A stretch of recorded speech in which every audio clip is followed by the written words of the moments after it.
যাকে সবচেয়ে বেশি ভালোবাসেন তার কাছ থেকেই যখন অবহেলা, উপেক্ষা আর ঠান্ডা ব্যবহার পান, তখন একসময় সেই ভালোবাসাটাই আস্তে আস্তে ঘৃণায় বদলে যায়।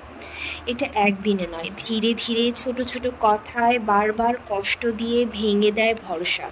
তখন ভালোবাসার স্মৃতিগুলো মনে পড়লে ব্যথা লাগে। এটা সবচেয়ে কঠিন একটা অনুভূতি, যেখানে তুমি এখনো ভালোবাসো কিন্তু একসাথে তাকে আর সহ্য করতে পারো না। সম্পর্ক তখনই মরে যায় যখন ভালোবাসা থেকে ঘৃণা জন্ম নিতে শুরু করে, সাথে বিশ্বাসটাও হারিয়ে যায়। আর যে কোনো সম্পর্কে ভালোবাসার চেয়ে বিশ্বাসটা অনেক বেশি জরুরি।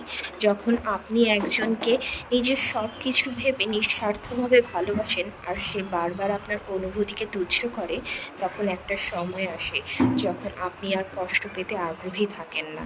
তখন শুধু মন চায় চুপচাপ দূরে সরে যেতে আর নিজের মতো করে একা বাঁচতে।